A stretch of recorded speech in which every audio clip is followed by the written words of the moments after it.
Hello, ladies and gentlemen, to Primetime Sunday. This is Focus on Liberia Primetime Sunday. My name is Dennis Jar, and we are broadcasting from Atlanta, Georgia. In tonight's edition of Primetime Sunday, we'll be focusing on Liberia's bicentennial. That's the bicentennial of the founding of the country or the arrivals of the settlers or the pioneers in Liberia. My guest tonight is Ambassador George S.W. Patten Sr., and my co-host in this is Jackie Saye. Jackie, welcome to Focus on Liberia, and Ambassador Patten, welcome to Focus on Liberia. Thank you, Mr. Jar. Thank you, Dennis. All right. We want to welcome all our viewers from across the globe. This is Focus on Liberia Primetime Sunday. We are glad to have Liberia's ambassador to the United States and Canada, Ambassador George S.W. Patten Sr. This is Bicentennial, and Jackie, Yes.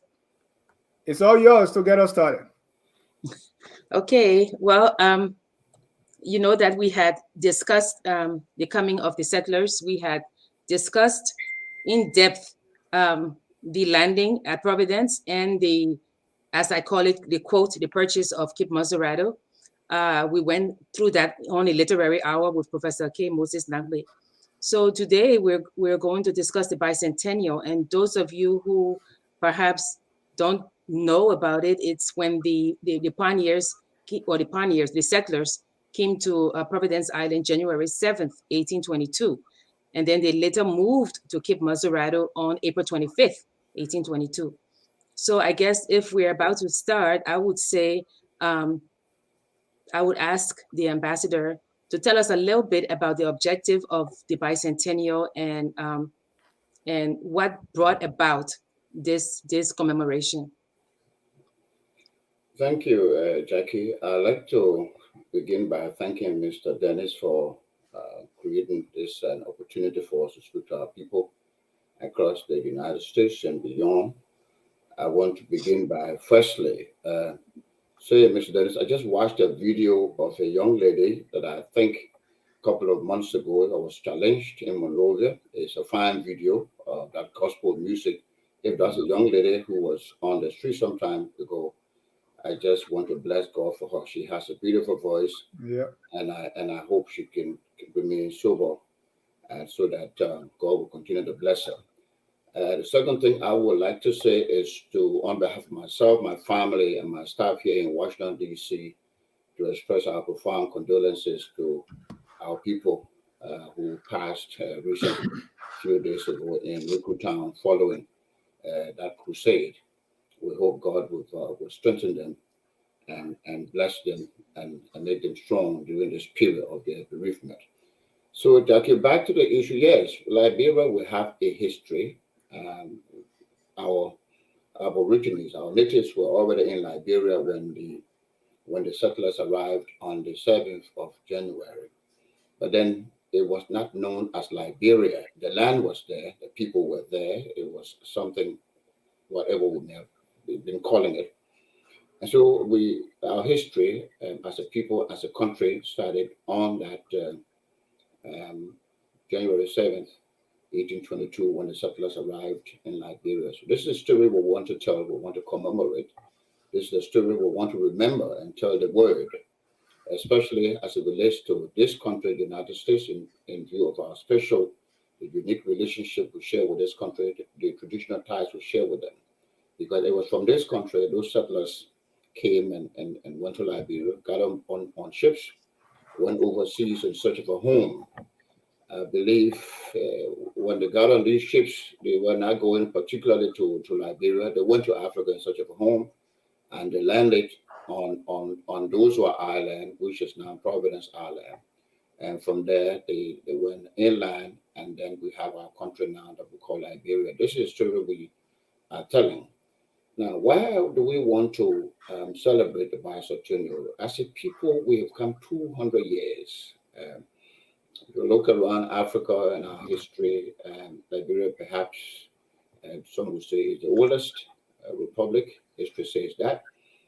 Since 1822, 1847, the only country one would perhaps talk about would be Ethiopia, but Liberia stands out as the oldest on the continent. So we have a history to tell the world, the entire African continent and beyond. That we have been existing for almost 2 years. We have come a long way. We want to talk about democracy. We want to talk about rule of law. We want to talk about the success we've made to the world. And so we're encouraging all our friends, those of you in Radio Land and on Facebook, to come home and celebrate with the government, with your people back home, and celebrate our history. We believe through the celebration of this bicentennial, we'll be able to create a corridor now for Liberians and non-Liberians to begin to travel to our country. We want to be able to put a face on tourism to get it flourish. It hasn't picked up in many years, as far as we know. We want to be able to open tourism. We want to be able to bring about investment to our country. We want to encourage our own people, our own citizens and non-Liberians to come to Liberia and put some money into that country. We believe it's through the private sector, the investment of Liberians and non-Liberians, we will be able to ensure social progress, social development that will be able to move our country. So this bicentennial is one that is going to take place during the entire year. It started since January 2nd when government launched it. It is a year-long event. We have a couple of programs coming up, and as people go in and out of Liberia, there will be programs that will celebrate. There will be issues to talk about. So we're encouraging all of our people to be a part of this, celebrate it, tell their friends and families, tell their business people, their co-workers that Liberia is indeed the place to go right now in the 2022 for celebration. Thank you. So, Ambassador, how did this all come about, and what's your own role in this celebration? The bicentennial discussion has been ongoing for quite some time.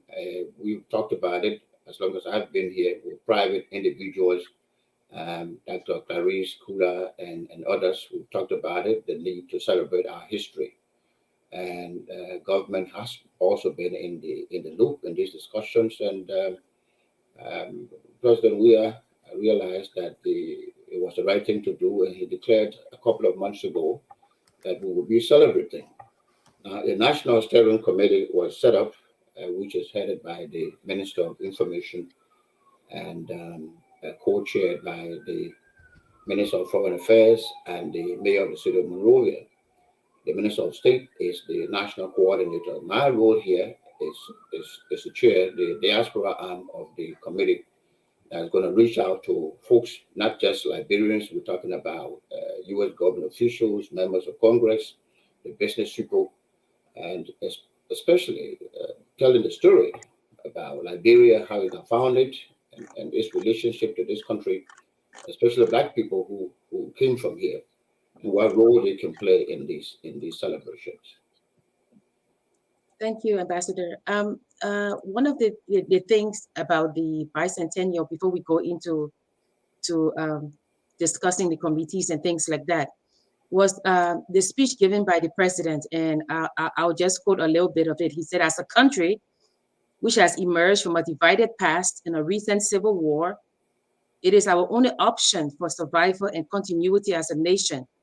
We must therefore continue to embrace the tenets of national unity as we move forward together towards becoming a reconciled and democratic nation whose citizens are at peace with themselves, their neighbors, and their world. So he said, in fostering genuine national unity and reconciliation, we must let go of the past, embrace the present with the context of our diversities, and give birth to the future with unity, peace, reconciliation, and sustainable development. So what is the reconciliation agenda of the events, given the historic and contemporary divisions between Liberians? How is the committee or this event going to help to bring us together as one people? In the first place, you remember, Jackie, that in our history, those of us who were born and who lived in Liberia, the story was that there was this divide between the Congo people, the settlers, and the native people. We've been able to pass that. We've been able to celebrate our unity. We don't hear very much people talk about Congo people and country people anymore. Those days are gone. So to a large extent, when the person talks about reconciliation, that stands out among ourselves in terms of the tribal groups we belong to, the Kru, the Sapo, the Gribo, the Manawan, and the Kio, the Madingo, we should all be united as a country and celebrate our history. I think this is where the president is going. That's what he makes reference to. As a people, we need to stand together as a unit, as a family in this celebration. So for example, if I may, let's say you have ongoing events. So are the ongoing events inclusive of the entire community, the country? So is there an anchor of unity that pervades all of these activities? The celebration is broad-based. It involves all sectors of our country, tribal groups, the religious community. That is why I've said in the committee that I chair here, Jackie, we have a committee which is broad-based. We've reached out extensively to our people across the political divide, whether you belong to the government or you're in opposition, you belong to different parties. We're not looking up to that. This is a Liberian celebration. So no matter where, on which part of the divide you stand, we are together, we're moving together. We have the church in the committee, we have the Muslim community in the committee, we have pastors and imams who are coming to our meetings and making contributions. We have people from opposition political parties who are part of the committee that we chair here. So that's an indication of how far the government is going and how far the president wants to go and uniting our people during this period of celebration. If I may continue in that vein, the head of the civil society in Liberia, Madam Lovetta Kai, she talked about the civil society and how that they need to be involved in this. Now, if, for example, a civil group would like to be involved in the events, the year-long events, is there a place they could go, like a website or something, where they could put their ideas together and say, this is what we want to do? In fact, there's a website. The Bicentennial Committee has a website. It's www.liberia200.org. If you wanted to go to that website, but they could also have a conversation with the National Saving Committee. Everybody in Monrovia is in that committee, from the chairperson who's the Minister of Information to the Minister of State, the Mayor of the City of Monrovia, the Minister of Gender, the Minister of Foreign Affairs, Minister of Youth and Sports. They're all part of the committee. So there is entry point for everyone. Speak to someone back home and you will be a part of it. So, but is there an office they could go to? No, I don't believe there is. I have no idea whether there is a particular office set up for the Bicentennial. I don't have that information. But as I indicated, you could easily reach the Ministry of Information, the Ministry of State, the Ministry of Gender and Development. The Mayor of the City of Monrovia is right there, opposite the Pan African Plaza. The Minister of Foreign Affairs is also there. I believe that people that you can reach easily. And Ambassador, I was reading from that website you put up that Liberia Bicentennial is an important threshold in Liberian history. It's a year-long event. It provides a historic opportunity to commemorate the arrival of the settlers on January 7, 1822. Some sometimes get it confused here, so please clarify for me. Is this bicentenary the bicentenary of the arrival of the pioneers, the bicentenary of Liberia, or what? Because there can be bicentenary for anything. What is this bicentenary specifically about? It's the 200 years of our existence as a people, as a country. 200 years.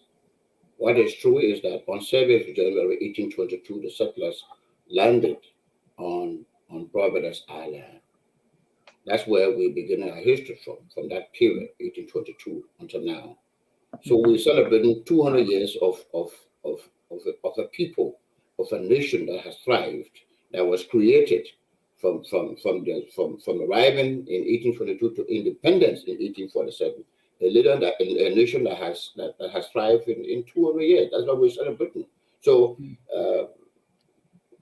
the Liberian community, Liberian nation by itself is one that has thrived for 200 years, Dennis. Mm-hmm. And I think it's important to celebrate it, to let people know that we've been around for 200 years and we've existed for 200 years. that our history needs to be told. Right. No, what I was getting at is we were not a country until 1847 when we got the independence, right? So if we are commemorating the arrival. We didn't just start from 1847. This is the Okay. point I'm trying to make. We didn't just start from 1847. We started from 1822. Because by 1822, what is true is that we had people in Liberia. We had our natives who were already there on the land, but it wasn't called Liberia. Correct. It was not known. It was something that people may have called it, just like other countries in our region in Africa got founded. Some were colonized, but we weren't. By 1847, we became a nation. 1822 is where our history started from. So what we are trying to do is to record our history from 1822 until now, which is exactly 200 years. Thank you. I don't want to pretend to be one historian here, but people started arriving before that time, right? Because I remember from a history book, the arrival of people on what we know today as Liberia did not begin 1822. It started way back when the Kwa, they came. We have the Mel, the Mende, all these people, they started coming one at a time. So That is 1822 was correct. like the late arrivals. That is correct. So why are we beginning the country from 1822 and not prior? No, what the government is trying to do, Dennis, is to focus on 1822. That does not mean that the Kwa, the Mel, the other groups you talk about didn't come from somewhere in Africa, whether across the Sangir region or across the somewhere Atlantic, somewhere in the region it came from in southern Liberia. That's not the issue. What we're trying to do is when they focus. History tells us there were groups that came from all over the place and settled in Liberia, but what we are trying to pin down is exactly the arrival of the settlers on January 7th, which begins our modern history. January 7th, 1822 begins our modern history. Okay. When the settlers arrived. People were already there, where it begins our modern history. And this celebration is a celebration, in fact, of unity, of reconciliation. Because for many years, as I indicated, we had this divide of the country people and the country people. We've gone past that. So we're celebrating our modern history in addition to the history that we had before settlers got there. So it's a joint celebration of both the arrival of the settlers and the cooperation we have had, the relationship we have had, beginning from January 7, 1822 until now, which amounts to exactly 200 years. Thank you. I agree with you, Ambassador, that it should be celebrated.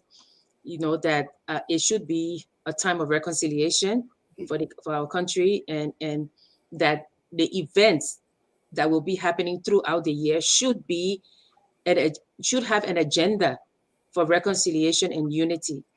I would especially like to show or to read a portion of the American Embassy circular that they put out, which I found very striking.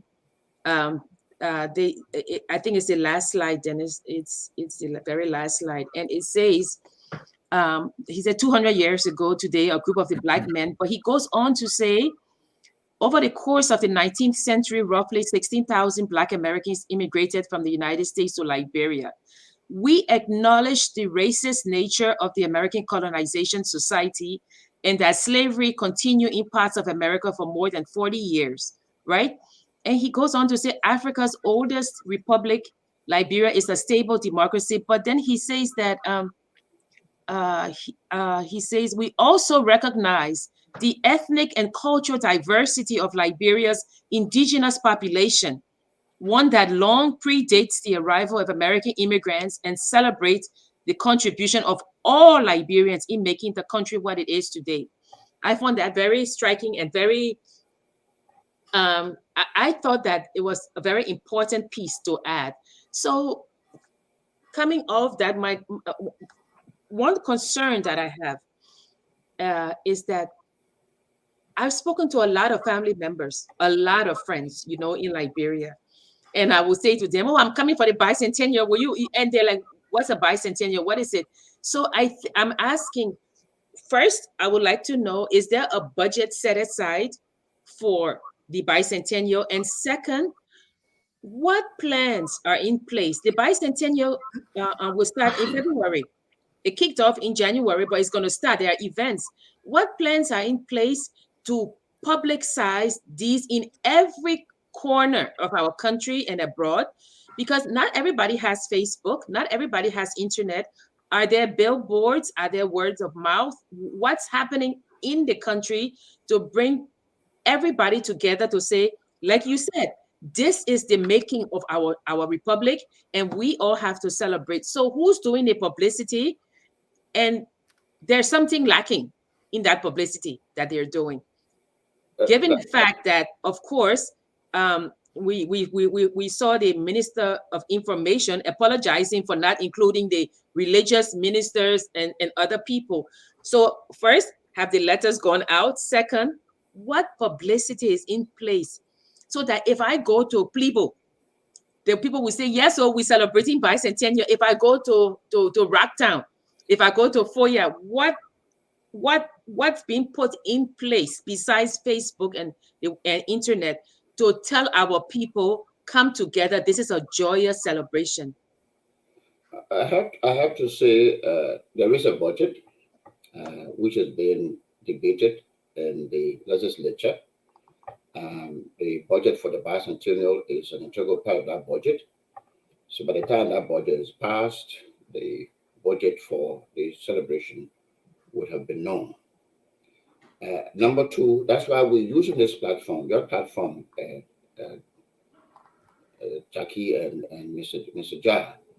I believe your platform has a broad audience. I know some of these talk shows that are here in the States, they reach our people back home, people listen to them. There are radio talk shows. I don't know the number of stations we have in Liberia right now, but the government is using these various stations to reach out to the interior of the country and deliver the message about the bicentennial. So the message is going far and wide. And I'm happy we're on this platform and you're helping us to do this. There are also plans to reach the wider international community through the Facebook, through newspaper publications that are in wide circulation. And so we think everyone in Liberia is aware of what is of this celebration, and there shouldn't be a problem with that. Talk show hosts are helping. You are helping. I was on SK. There was Sky TV last weekend or 2 weeks ago talking about the bicentennial, and we'll continue to reach out using various mediums that we have at our disposal. Newspapers here in the United States and in Liberia and some parts of the world. And the community that share also is broad-based. I was on the phone about a couple of days ago with our folks in London, trying to reach out to the Liberian community in England. I also have involved the folks our people in Canada, where we have a representation. I've spoken to them. They're part of our committee that we chair, and they're helping us to deliver the message about the bicentennial, about the need to go home and celebrate our history. So yeah, the word is out there. It has been spread vigorously through various platforms. Okay, thank you. Dennis, if I may, for 1 second, if the budget is passed and who gets the budget? The committee gets the budget, or the budget for the bicentennial? The committee, I believe, is going to operate that budget. As I indicated, the National Steering Committee is headed by the Minister of Information, co-chaired by the Minister of Foreign Affairs and the Mayor of the City of Monrovia, with the Minister of State as the national coordinator. So when that budget is approved, I believe, just like other budgets that are assigned to specific agencies and offices, the Bicentennial Committee will have its budget to work with. Ambassador, I think that, and I know the budget, the committee has been put together, but I think on that committee, there should have been a member of civil society, one of the traditional elders. I believe civil society is on the committee. I believe on the committee, but not one of the heads. Well, all right. You could be right. I'll look into that. Okay. I wouldn't be able to speak to that, whether it's true or not.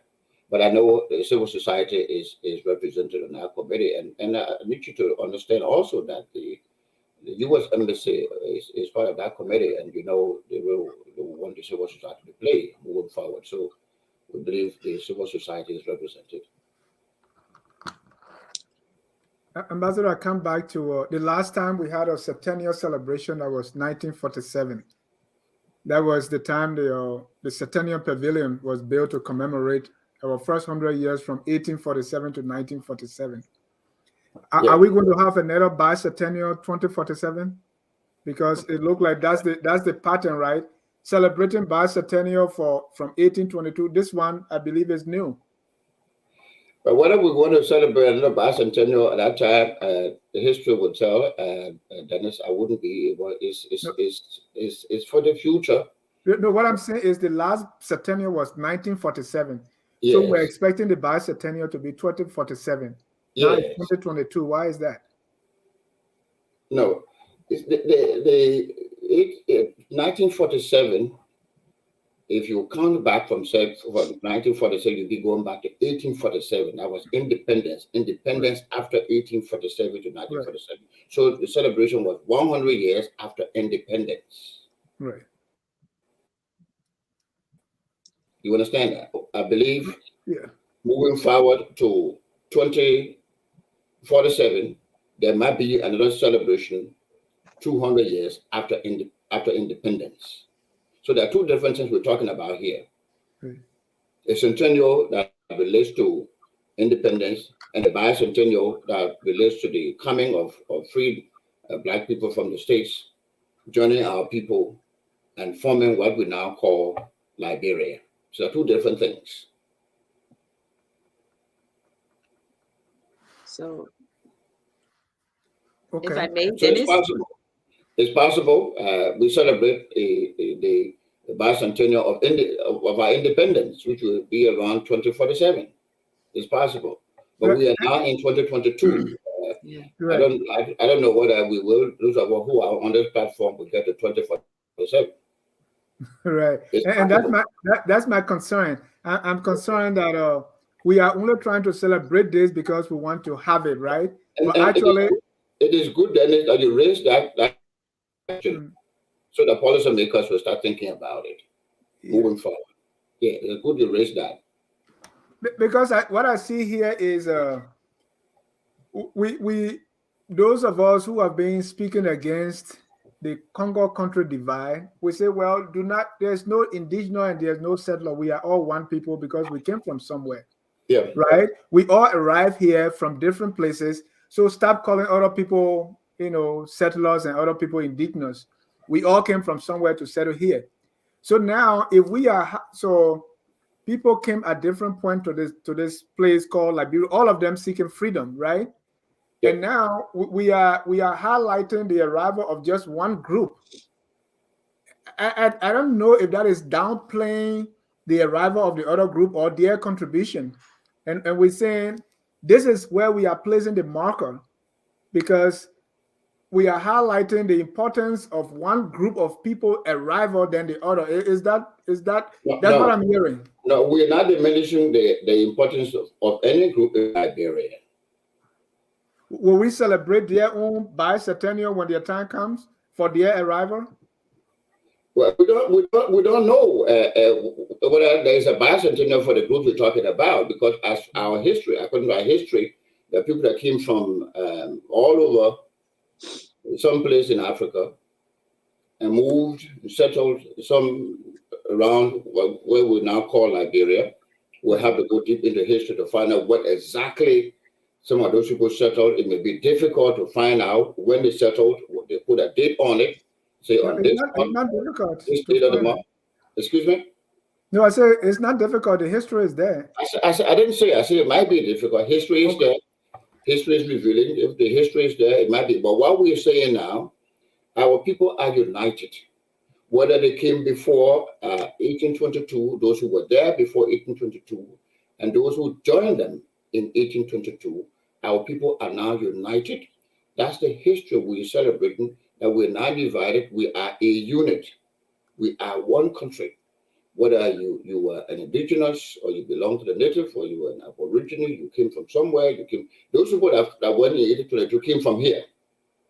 Maybe their forebears, some of whom were slaves, came from some parts of Liberia. We know if you were doing this tracing DNA and stuff, you may have heard that some of the people here have their roots to the Pele tribe. Yeah. Liberia. I don't want to name them, but some of the people who came here during those years of slavery, the centuries of slavery, some came from Liberia.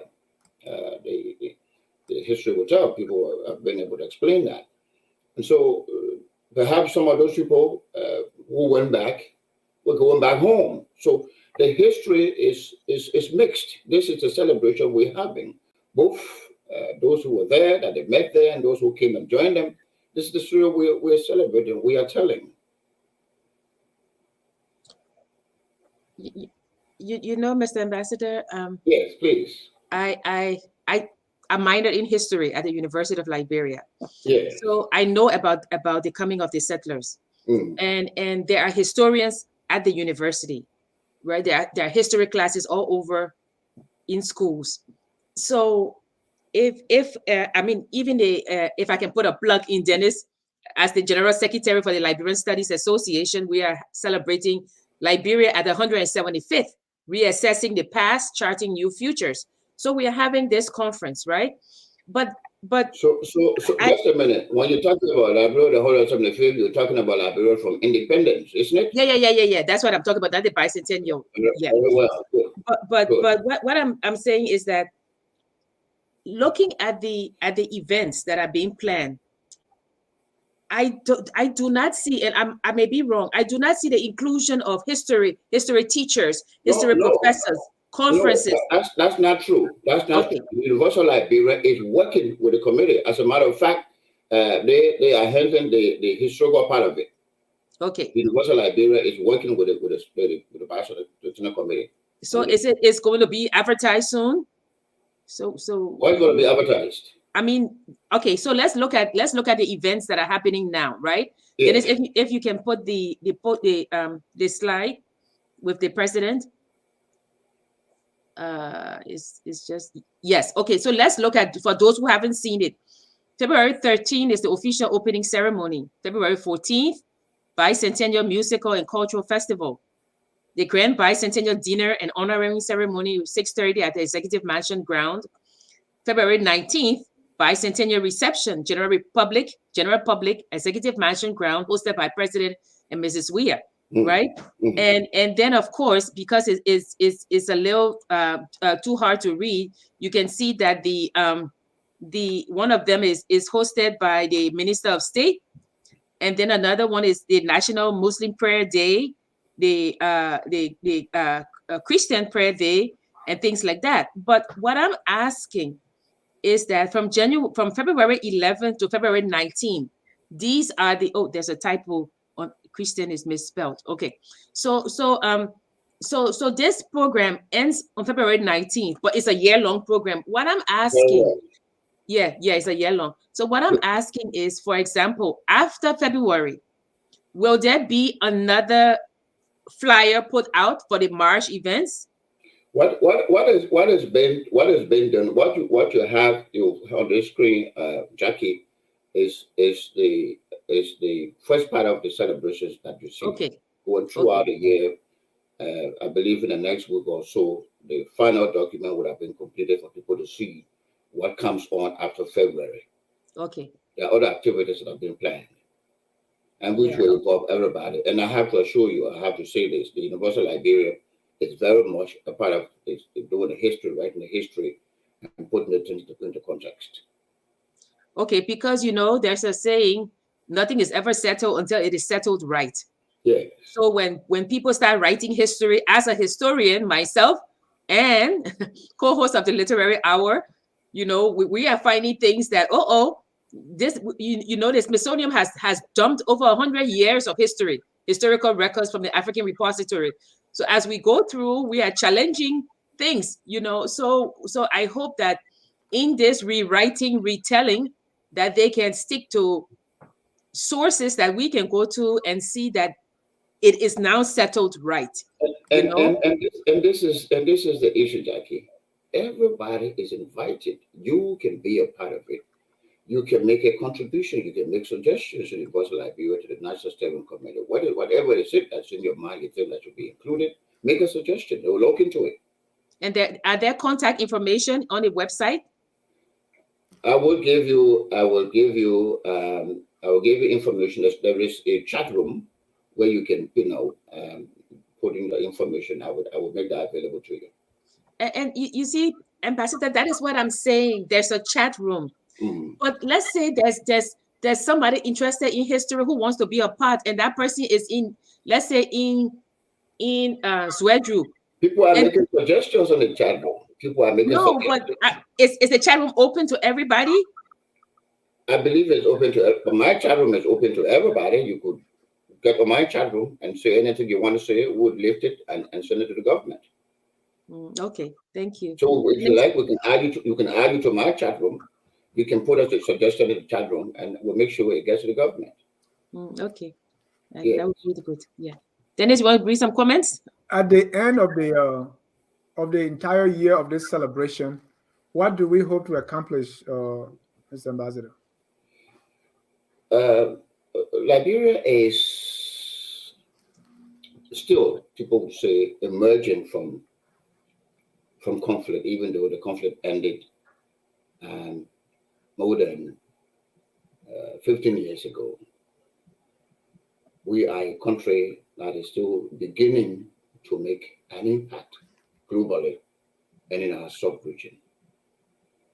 We hope, and some of us, I believe this is one important objective, that by the end of the day, by the time we end this celebration in December 2022, we will have created additional or a broader space for Liberia, for people who don't know about Liberia to begin to know about Liberia. I tell you, I went to Congress a couple of months ago and to tell the Bicentennial story. And there was a congressman, an American congressman, who looked at, I was not alone, it was the delegation, he looked at us and said, well, I'm just hearing this story for the first time. An American sitting in Congress. He never heard the story that Black people left these shores, went to Africa, and founded Liberia. So at the end of the day, the messages we are delivering, the outreach that we are making, we expect that Liberia will become known than it is now. That people will begin to pay a little more attention to Liberia and know what we're doing as a country in pursuit of democracy, what we're doing as a country to develop, to create the space for investment. At the end of the day, people will understand that the social progress is sine qua non to development of our people. That if we create more investment in Liberia, whether you are Liberian or a non-Liberian investing in Liberia, that you will be able to put food on the table, that will grow the economy, the government will be able to create employment. Of course, Dennis and Jackie, government is a major employer. We want to be able to change that at the end of the day. We can have more private individuals going there, investing and creating more employment opportunities for our people. We will be able to contribute more better to the health delivery system of our country. Right. We'll be able to strengthen our educational sector. So there's a whole lot that the government hopes to change, that the president is looking at. He hopes to change that will improve the lives of our people. So by the end of the day, we hope that something good is going to happen. That tourism, which hasn't developed in our country, that it will develop, that people will get on planes just like they go to other countries and say, okay, we go into Liberia to go on the beaches. Because you see, Jackie and Mr. Jah, when you go on our beaches and you spend money, you empower our people, the people who sell the club beer and the soft drinks, those who are manning the beaches and clean the beaches, they make some money, they feed their families, they send their children to school. So this is the whole idea, to open up our country, create more awareness about Liberia on both in our sub-region and globally, so that people begin to see us again. People have known us for many years as a trouble country, people who were killing themselves. We've gone past that, and we're trying to create this new image now for people to understand that we're not fighting war anymore. Exactly. We're developing, we're making progress. Come and see what we're doing and see what you can do to help us grow more, get better, and create social progress for our people. Are we expected to make some money from this? Is there a revenue side of it? Mr. Dennis, yes. Let me try to explain it this way. If you went to Liberia now, Mr. Dennis, I know maybe you have a house, or if you are in a taxi, and taxi driver makes some money. If you're in a hotel, that hotel will not make some money. If you're shining shoes on the street, the guy who shines the shoe, he makes a $5. Okay. If you are spending, going out and enjoying yourself, it's money that goes into the economy. So at the end of the day, I believe, I said that in my last engagement with SKTV, that at the end of the day, I hope the government will be able to calculate, quantify actually how much money would have gone into Liberia in the space of this 1 year. Thank you. With our connection to African Americans here, and imagine the forefathers left from here, what is the involvement of the African American community into this celebration? The community is very much aware, Mr. Jar. We have done our part here. We've reached out to the community.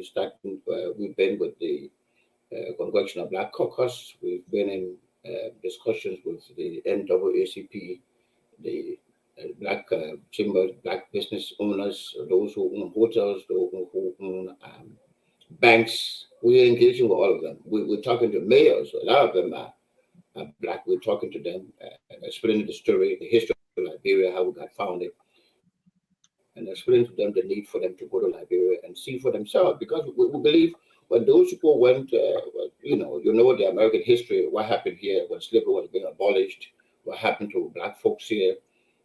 People thought, some said they didn't have brains, they couldn't do anything. They went to Africa in search of a home. They joined our native.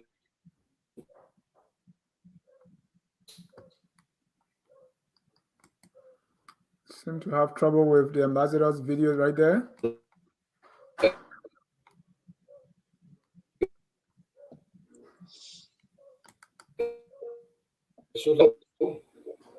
You hear me? Okay, now we can hear you. Yeah, so to me, the founding it was an experiment that whether the Black folks could govern themselves, and history clearly is on our side. It's on the side of the Black people, both those who were there and those who went there. 200 years on, the country is still thriving. It's going on. Right. Do you have a role that they're going to play?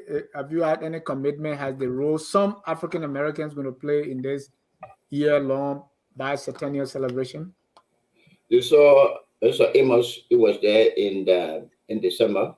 I think the private group that we've been working with, Dr. Kula and her folks, they had Amos was there. The senior elder was there. He went to Providence Island. He went to see where they landed, even though he had been to Liberia before. But this time, in this age, this was a different experience for him. And those who are going to go will speak to our people. They will be provided a platform to speak to our people and engage with them. This thing is about celebrating the history. So wherever the opportunity provides itself, they will make speeches, they will make statements, they will make remarks. And that's what the government is planning. That's how it's been planned for this to be done. Thank you. We'll take a short break. When we come back, we're going to read our viewers' comments and we'll have the ambassador respond. Keep tuned. At Focus on Liberia, we discuss everything Liberia, from education to politics, arts and culture, entertainment, agriculture, history, religion, family, and technology. Focus on Liberia uncovers and showcases the best of Liberia and shows the world the truth about Liberia. We educate, elevate, and promote all things Liberia. We conduct interviews, panel discussions, debates, and more.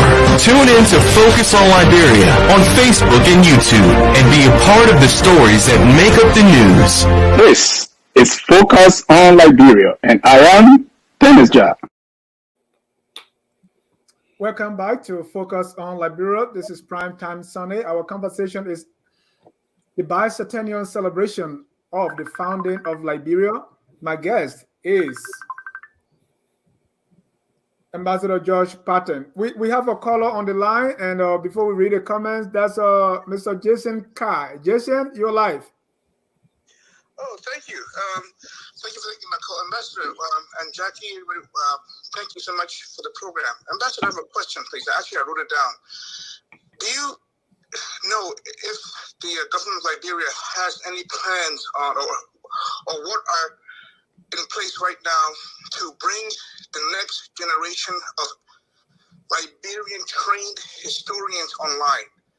Are there scholarships, funding to bring, because as you know, we've had a group of Liberian historians, but they're our elders, and they're in there, they've done great work, and they won't be around forever. And the next group, we have to train the next group of academically trained Liberian historians, whether it's the BA, MA, PhD levels, to take advantage of this. There's a lot of work to be done.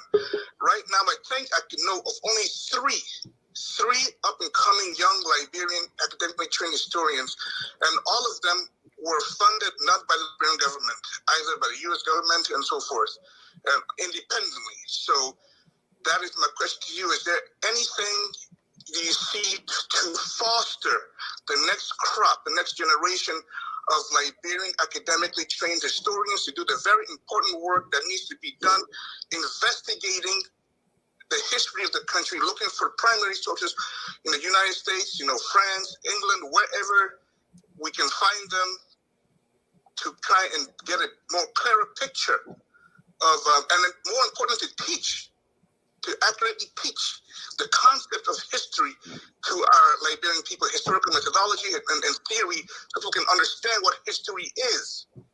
History is not there to make you always feel good or to make you feel bad. History is history. It is what it is, right? Thank you. That's my question. Thank you for taking my question. Thank you. Thank you. And by the way, Jason is completing his PhD in Liberian history, and he's one of those young Liberian historians that he's referring to. Thank you. I would suggest that the honorable gentleman, our good brother, we want to appreciate him and thank him for being here as a good Liberian, studying Liberian history. The government of Liberia encourages all of its citizens, whether you study history, you do engineering, you do the sciences, to be available to your country, where you can teach. Go to Liberia and have a conversation with the Ministry of Education. The University of Liberia, as I indicated, is part of this bicentennial celebration on the historical part of it. And I believe also that it is collaborating with another university here somewhere in the South. So whether there are programs now for the government to bring people in and give them scholarship to study history, I wouldn't have that information. But what I can say is that the government is open. Your country is open. Those of you who have the expertise, who have knowledge to write, not just learn it, but to write the history for generations to come so that they understand it better. And so we encourage our brother to get involved, talk to me in my office. He wants to go to Liberia. He wants us to go to talk to the Ministry of Education, the University of Liberia, Dr. Nelson, and what contribution he can make. We will help him.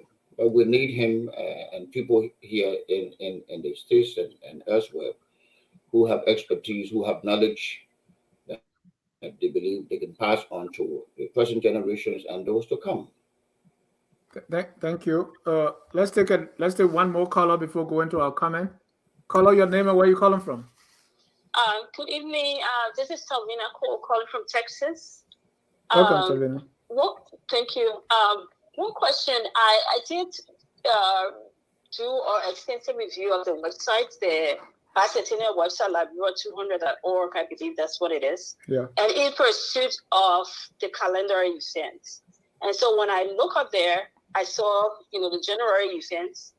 And then I saw some events for February, like the president returns to the mansion, fast and prayer.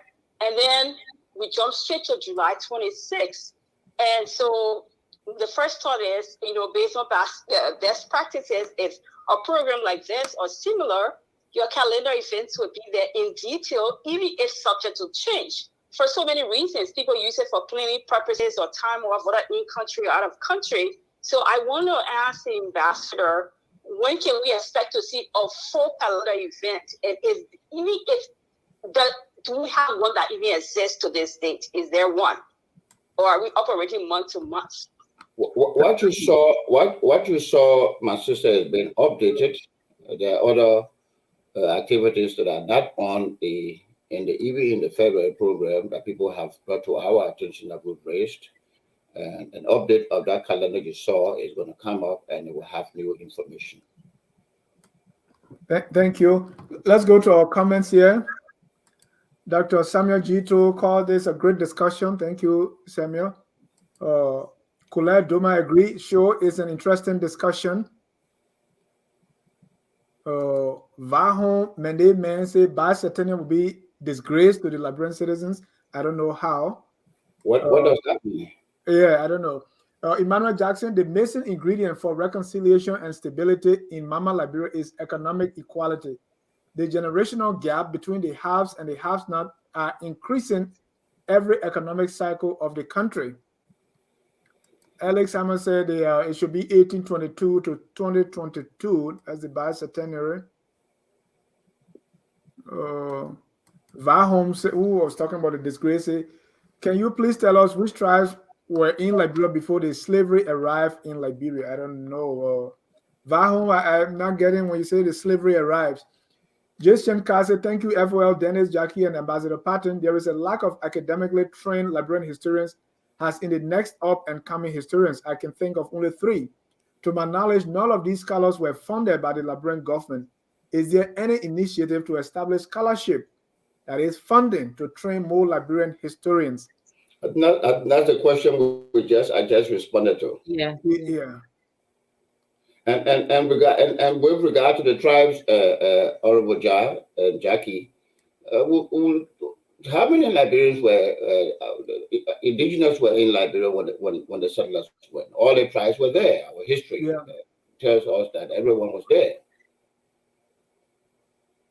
All the tribes were there, whether you or Mano or Kru or Sapo or Gribo or Pele or Loma, the tribes were there.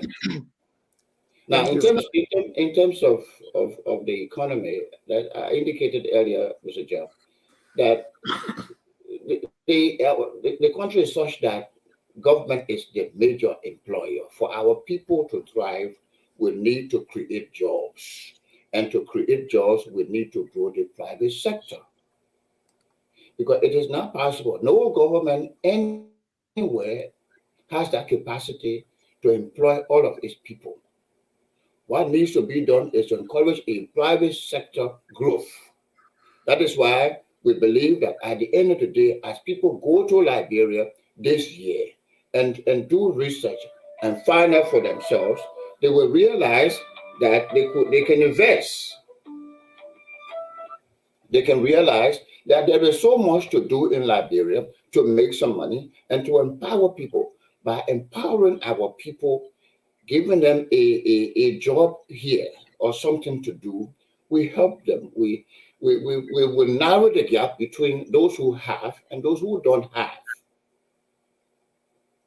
This is where the government is going. That's why the government talked about the pro-poor agenda, to empower the indigenous people, to empower those who don't have, to be able to earn a livelihood.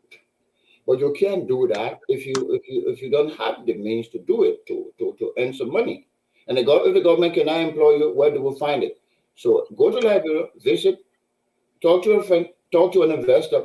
We're sitting here, I'm sitting as ambassador, but all of you are ambassador for Liberia. You got friends all over the place. Talk to them. Sell your country. Don't put every bad thing on Facebook. Because every bad thing you put on the Facebook, it affects us. I was telling that the group that I had the interview with last week, the challenge I had here in the years I've been here, trying to get investment to Liberia, and people coming back to me who have made up their minds to go to Liberia, coming back to me, oh, we've seen this on the Facebook. Can you explain this? Can we explain? And then they end up changing their mind. I say, okay, we'll think about it, we'll go later because of what we put on the Facebook. If I may, Dennis, can I say something? Sure. Okay. You know, Ambassador, when they had the year of return with Clarice and the others, and they did an excellent job.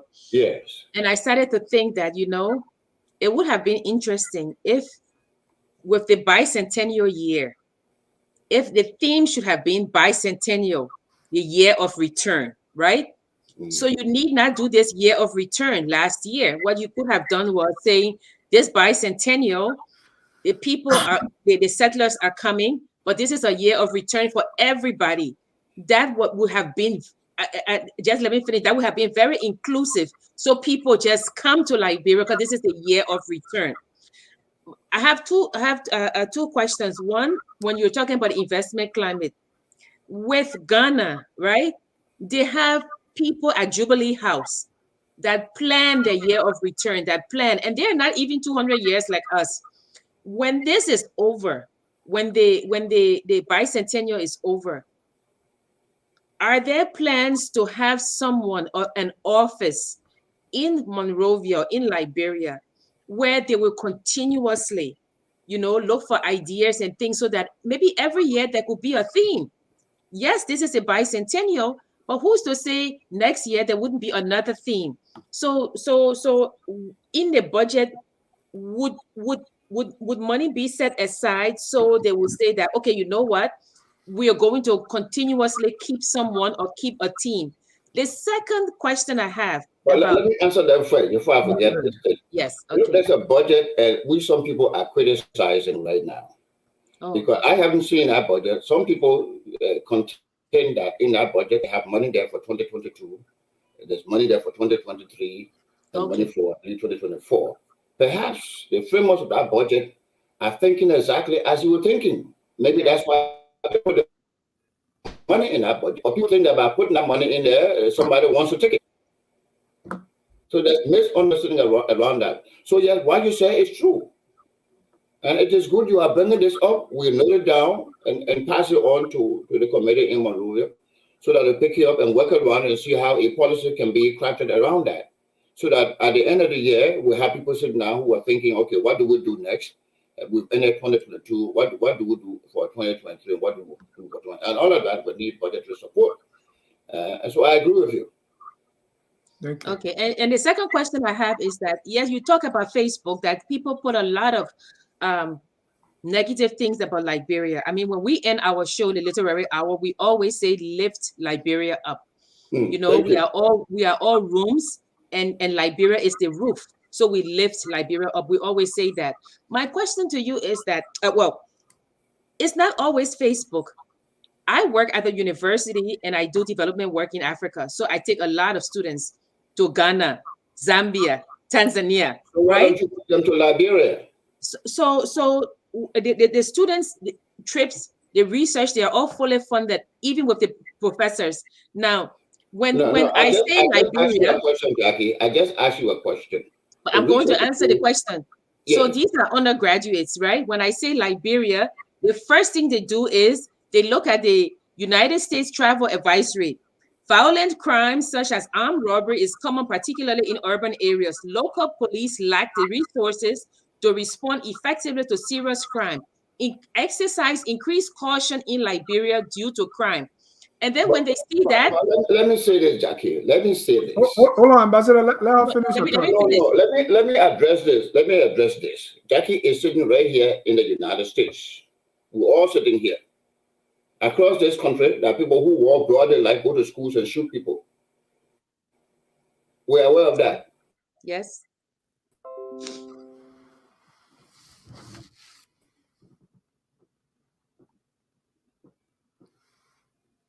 Ladies and gentlemen, this is Focus on Liberia Primetime Sunday. Our discussion is on the bicentennial of the founding of Liberia. Our guest here is Ambassador George Patten. He's the ambassador to the U.S. and Canada. Yeah. So, Jackie, the point I want to make,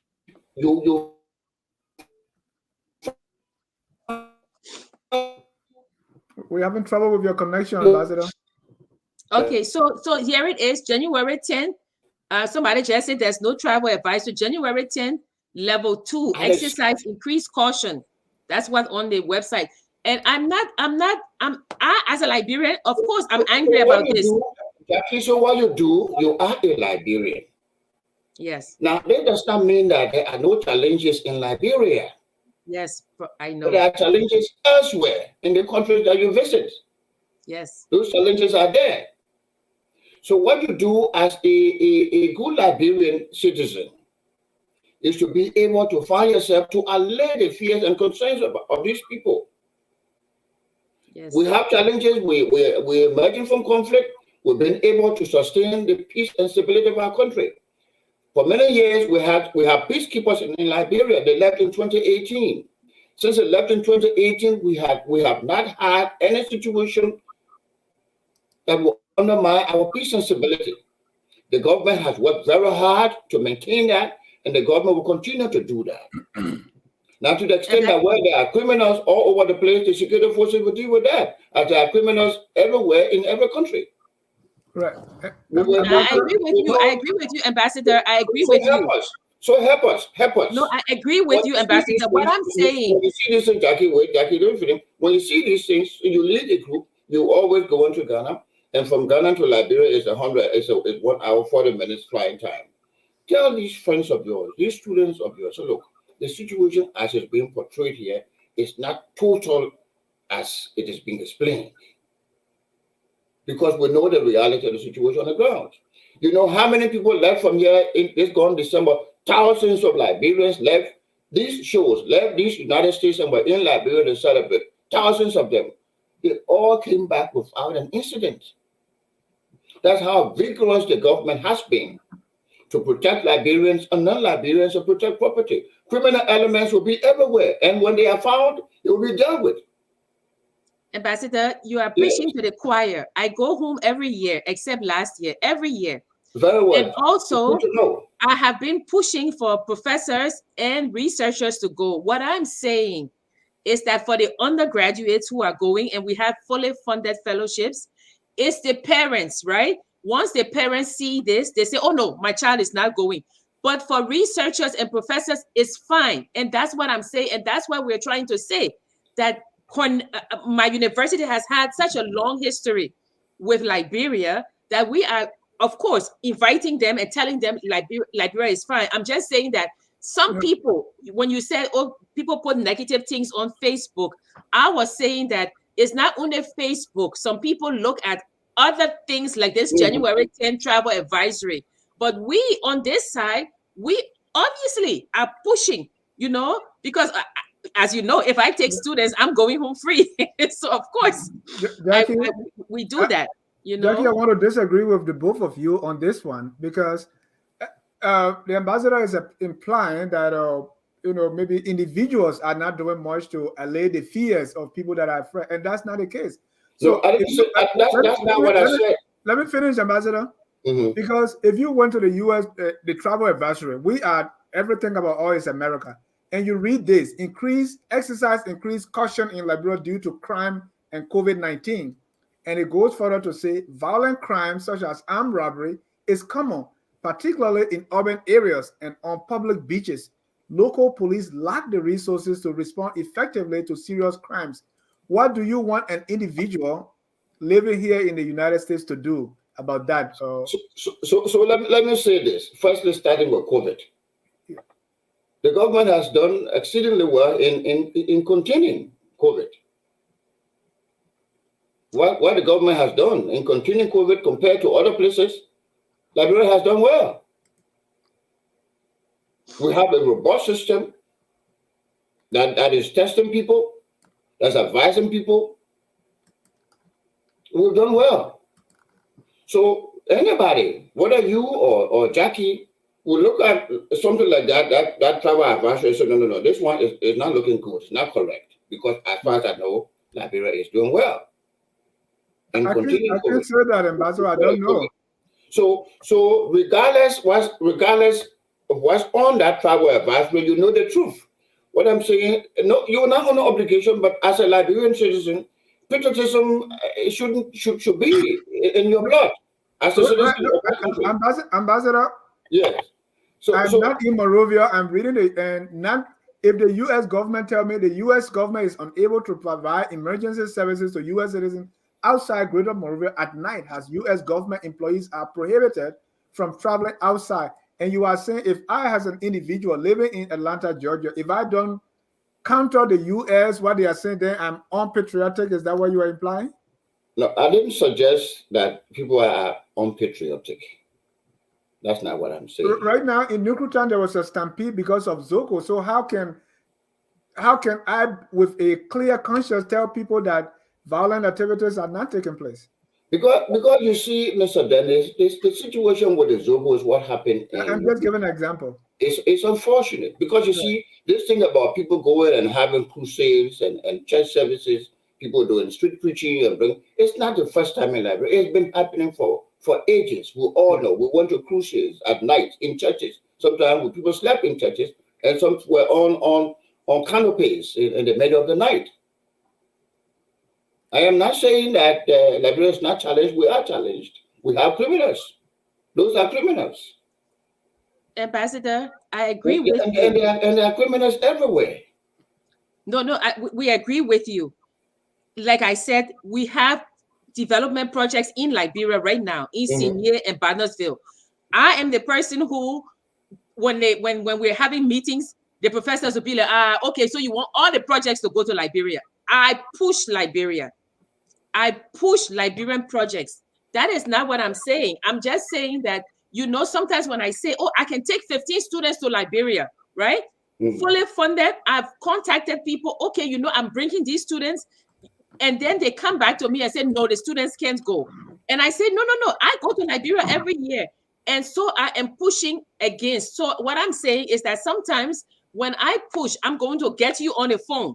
Yes, please. So you can talk to them and say, look, there's nothing to be afraid of. The students can come and be fine, and for somebody saying, I'm painting Liberia black, I'm one of the most. No, you are not. You are Liberia not. up. I'm just trying to say, that when we say we're lifting Liberia up, sometimes there are other forces that say, my money is not going there, and it's up to us.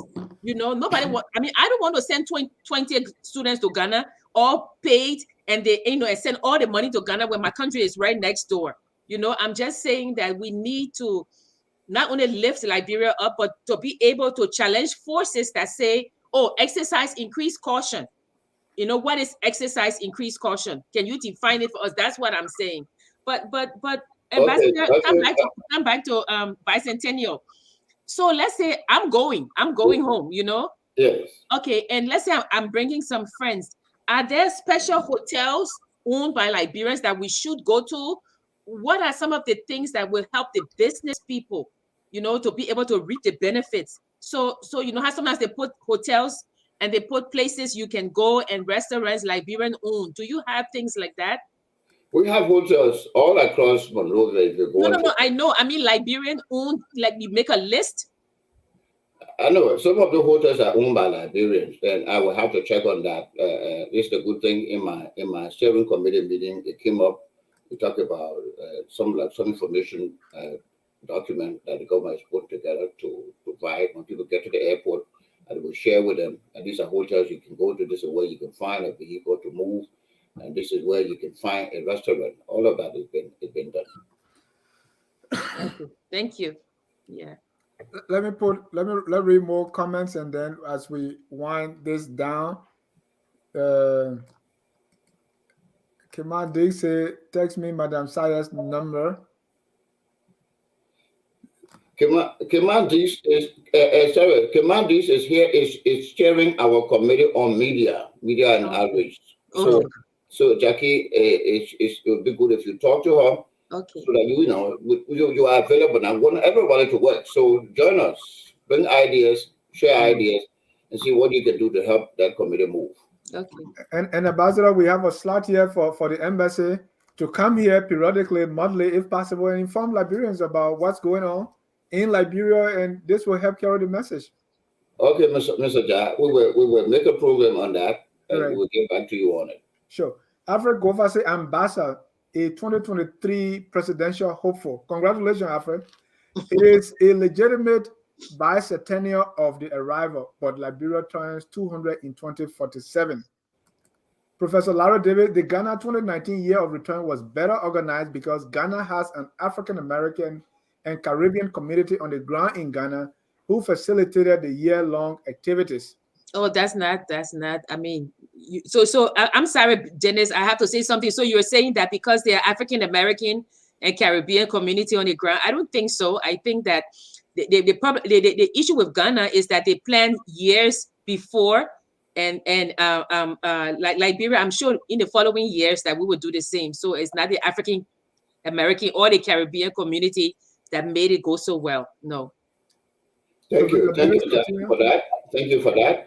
And let me also add this. Our recent history has been a troubled one.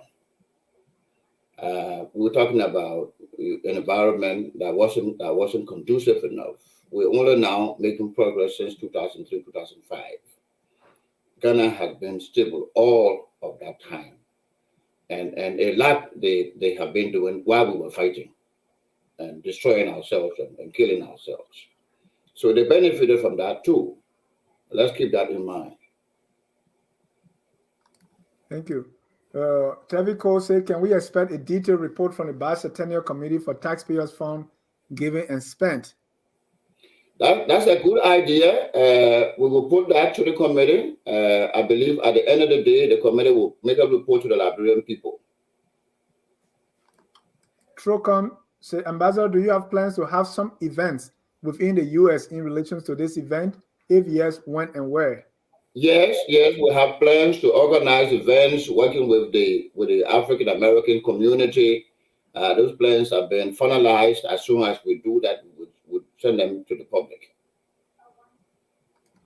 Flomo is asking, so the ambassador is saying that the United States government is giving misinformation about Liberia?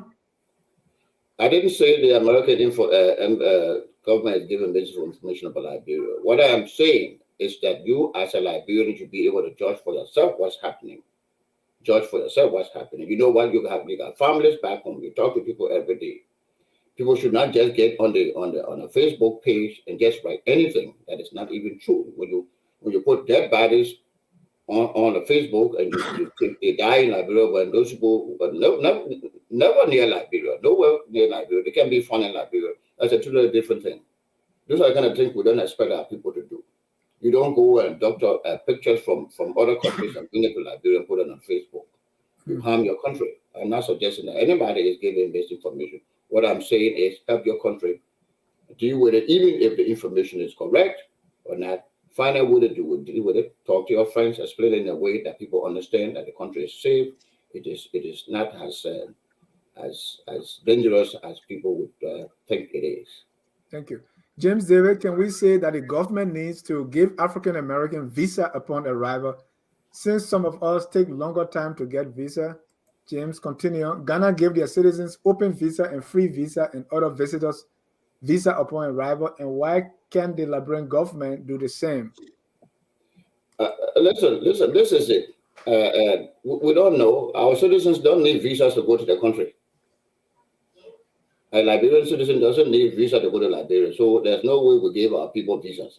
If you're not a Liberian citizen, just like anywhere else, again, you are born to Liberia, the protocol is that you have to have a visa, just like Liberians coming from Liberia and coming to the United States. American citizens who go to Liberia don't take visas to come here. They come back home. So if you are not a Liberian citizen and you carry a foreign passport whether it is an American passport or a passport from country A or country X. The requirement is that you have to enter the country legally. Otherwise, you become illegal and that you're breaking the law. And that's what holds for all Liberians. We do not, our citizens don't require visa to go. So that is misinformation. As a Liberian citizen, carrying a Liberian passport, you don't need a visa to go to your country. Thank And you. it doesn't even take long for us to issue you a visa. You don't even have to come to my embassy to come there in person for a visa. You can post your passport, then put in a return envelope, we'll process your visa and return your passport to you. Dennis, February 11 is Muslim Prayer Day. Right. In response to that, I just did not mention that because I was going down the list, but it is. You mentioned it. You mentioned it. So Jackie and Mr. Jack, that's exactly what I was saying. That everybody is a part of this. It is a Liberian thing, whether you're Christian or you're Muslim. We're all part of it. That's why we have the pastors going to be preaching. The imams are going to be praying for our country. Everyone is involved. Right.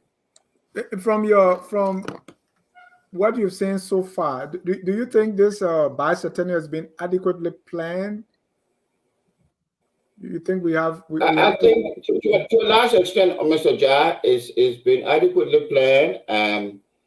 And by the end of the day, we would do an evaluation, see where we may have gone wrong, what maybe think about things that we could have done better. But I think it has been adequately planned.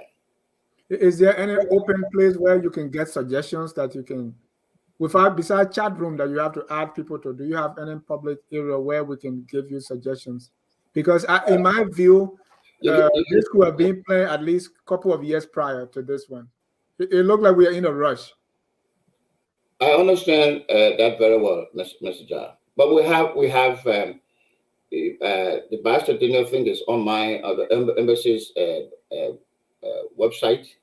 You can do a comment, or you can even go to the website of the bicentennial thing. I believe there should be somewhere there to put a comment or suggestion. Yeah, if there's a real something that can be a little more. Otherwise, Mr. Jha, you can always call me. You can always reach me. Yeah, we want to be able to publicize something that everybody. So as of today, if you are talking to Liberians and non-Liberians, what is your call to action? What do you want us to do to make this bicentennial what it should be? I encourage you to join every committee, whether you want to join the diaspora committee, which I'm chairing, come with ideas, suggestions, or you can put your suggestions on the website, whether on the Bicentennial website or my embassy website. We would gather those suggestions and send them over to the leadership of the Bicentennial celebration. But mainly, we want our people to go home and celebrate our country.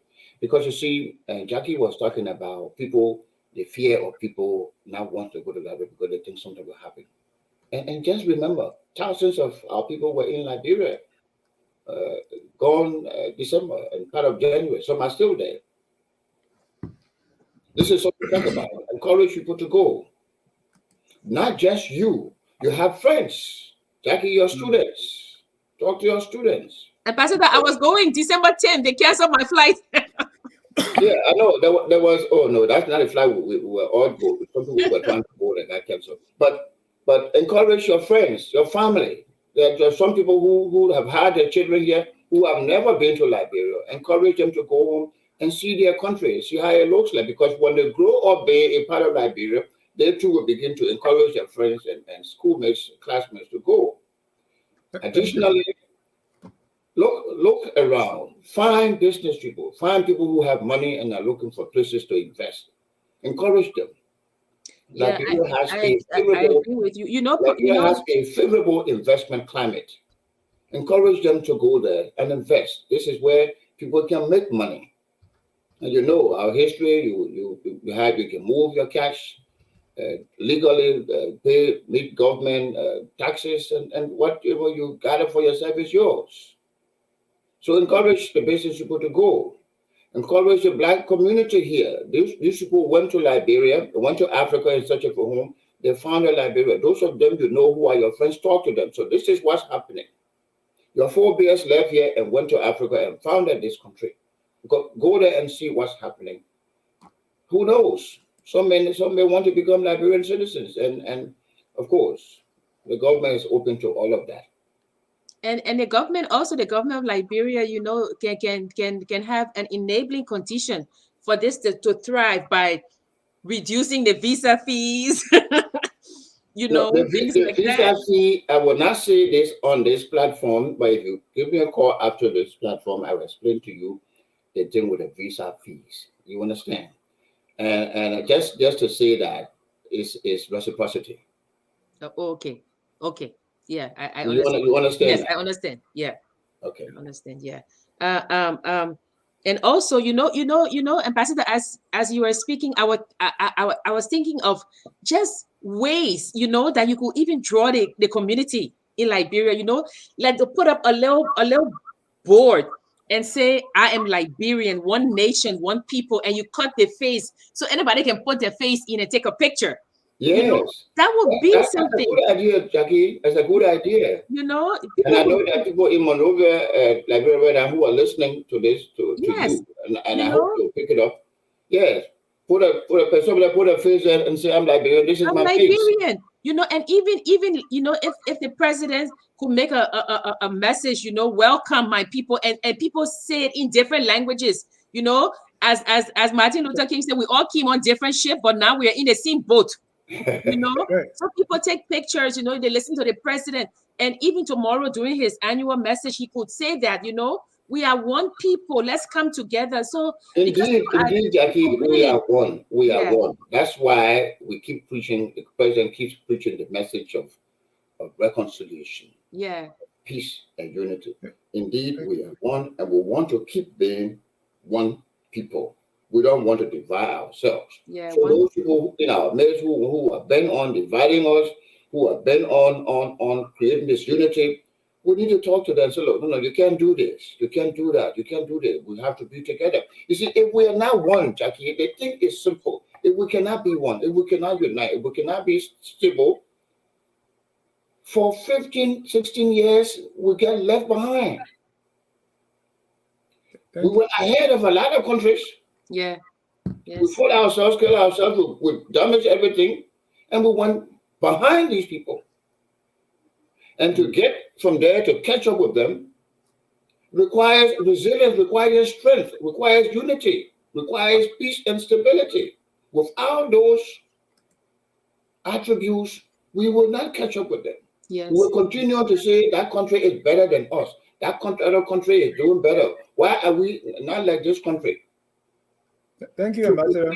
And some of these countries, I have to say to you, Jackie and Mr. Jab, were people in the past who wanted to be like us, who wanted to be like Liberia. Suddenly, they are now ahead of us, and we want to emulate them. They wanted to be the way we govern ourselves, the way we carry ourselves, the way we conduct ourselves before. But it's not late. All we need to do is to keep our unity, keep our stability, reconcile, be able to forgive each other, and forge ahead. Yes. And you know, I mean, Dennis, before you end, you know, there's one way you can also do this as a literature person with my literary hour every 6 o'clock on Friday. Dennis, I'm sorry, I'm putting in a plug for my literary hour. You know, when we were discussing Liberian literature, people were astounded that the first English novel written in West Africa was written by a Liberian, Guyana Powell, in 1891. You know, and people didn't know the second African novel written in, I think, 1931 by Charles Cooper was written by indigenous Liberians. And we always say that, you know, get Guyana Powell, read it. It was written by Vafali Kani, a man, right? A man who wrote a feminist novel. So we always do that. So also we can tell Liberia, I mean, we've done that. We've put these books out to say, look, Liberians were writing long before Chinua Achebe, before Wole Soyinka, you know, and Liberians don't know that. So I think it will behoove us to always have these things in mind when we are lifting our country up to say, and I always say that, you know, people say, I've never been ashamed of Liberia. In fact, the people I meet, they be like, as soon as you talk to Jackie, she say, "I'm Liberian." Yes, I am Yes. Liberian, you know, and because it is a part of you. So I think that every Liberian should lift the country up, should let it be that in this month or in this year, can everybody on Facebook post one thing positive about Liberia? You know, Great. and you know, and I always say from your lips to God's ears, and God will make it true. He will bless Liberia. You know, I'm Say not. something positive. At Yeah, least write something something positive about positive. your country. You know, write something positive about Liberia. And Yeah. But Jackie, thank you. what you just say about those books, tell the story. Let people hear it. Yes. Yes. We were the first. They're first.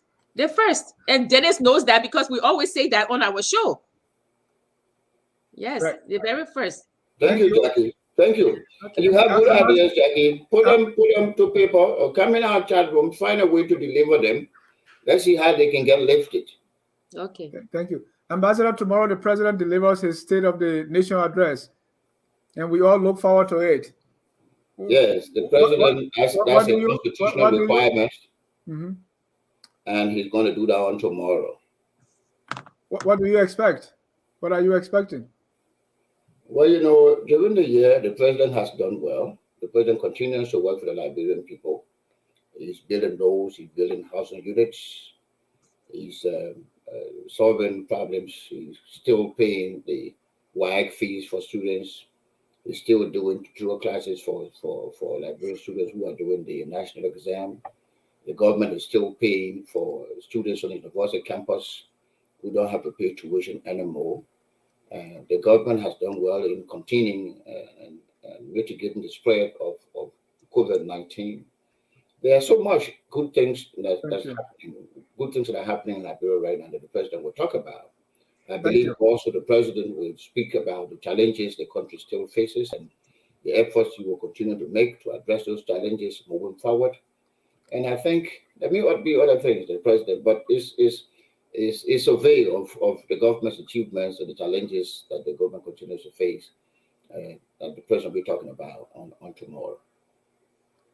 Thank you. Tomorrow at 8 p.m., the State of the Nation address, we're going to be doing an analysis right here on Focus on Liberia at 8 p.m. Eastern. My co-host, Mr. Anson, is here. We're going to be hosting Mr. George Lobo from the Unity Party, Mr. Gamode Clinton from the CDC, and Mr. Duke Estrada JJ from the ANC will all be here to analyze the President's State of the Nation address. You don't want to miss that. Ambassador, thank you so much for joining us tonight for this all important. There is a question that keeps coming here, and I wanted to get your closing comment, but go ahead. Asking you about the visa fees. Mr. Ambassador Patten, please disclose the visa fee because some of us. The visa is $160 for a visa. Thank you. 160. Now, let me also say this. There are categories. Sometimes you come and you stand up in the embassy. I want a visa now. You pay an extra fee for that. It's a 75. You say, I'm rushing. I need to have the visa to do. Some people, they want to travel. They don't make their plans in advance. And they come, they want to start. Say, okay, since you come in and you're rushing, you want a visa today, you pay an extra $75. Or you want a visa for the next day, it's an extra $50. That's all you need to pay, nothing else. Otherwise, if you're going through the normal visa processing time of 5 working days, it's $160. Thank you. On that note, I want to say thank you so much. Let's hear your closing comments, and we're going to draw down the curtain. But before that, let me ask my co-host Jackie if she has anything else to say before the ambassador make his closing comment. I just want to say thank you to the ambassador for coming on the show. I think that the Bicentennial is it's a landmark event that should be celebrated, regardless of how you feel about our history. I think everybody should celebrate it, that people did come, and they were in search of liberty. And I always say that the common thread that brought all of us here was liberty, the freedom. The Barbadians, when they came because of freedom, right? They recaptured Africans. They came because of freedom, so no matter how you got here, you're here, and it should be celebrated. And I would say that should be one of the bicentennial challenges, that we should post positive things about Liberia. Because as he says, we have to change the narrative about our country. And we do that with the little things by writing good things, from your chat room, from your Facebook, and people share it. And I would also like to say that, when people are going home, there's something that pulls you in, and pulling people into Liberia. Okay, of course we can go because it's our country. We're going, but there are also others who would like to join us. So the enabling condition would be the ease of granting the visa fees, getting there and seeing a list and saying, you know what, I want to patronize Liberian-owned businesses. So let me go to a Liberian hotel. Let me go to a Liberian restaurant, and even if you take one person with you, that one person can tell another person and tell another person. So, it may be, my last plug it may be that this year may not be 100% successful, but we are building. So next year, it could be even better, and a year after, and a year after. You learn by doing. So let's try this year to make it a success. Let all of us try. If you haven't been home for 50 years, time to come home. Let's try and get home and have a good bicentennial. Yeah. Thank you, Jackie. Ambassador, your closing comments, sir. Thank you, Mr. Jha. Thank you, Jackie, for those final comments. Those are the kinds of things we're looking for. Speaking good about your country, encouraging others to go, wanting to invest in Liberia and giving money to Liberian businesses, and doing what is good for our country, speaking well, saying good things about our country. We always say, if the house doesn't sell you, the street will not buy you. You know what we say? The house doesn't sell you, the street wouldn't buy you. Yes. Take your dirty clothes and wash them in front of everybody. They would know, see that dirty water and know how dirty it is. It doesn't mean that they don't have their own dirty clothes, but they keep it their own in the backyard. So let's help our country. Say positive things about Liberia. Say good things about our country. There are some countries that know everything, whether it's good or bad, they say it comes from here. It comes from here. Let's own up to it. This is our country. There's no way we can throw it away. That is why those of us who are in this country, even though some people carry a different passport, they can't. This money still goes there to Liberia. There's some money, they got family. So let us continue to do our best, say good things and positive things about our country. The Bicentennial is a landmark. It's a so-called celebration. All of us must be a part of it. Encourage your friends, encourage your family, encourage investors to go to Liberia. Let's open up our country. Create. Let's develop the tourism industry.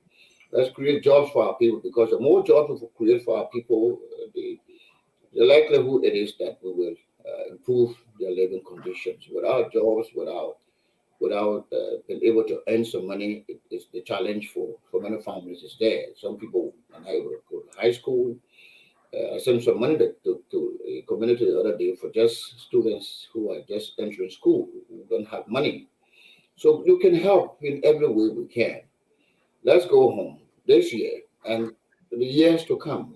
This is the only way I think we can develop our country. Now, I would just use the word loving our country a little more than we are right now. Let's love a little more. Love a little more. This is, if you don't love yourself, I don't know how you can love other people. It starts with me. I love myself first. So you love your country first, and then you start loving other people. Don't put yourself in the background. Keep yourself in the background and promote other people. Help promote your country.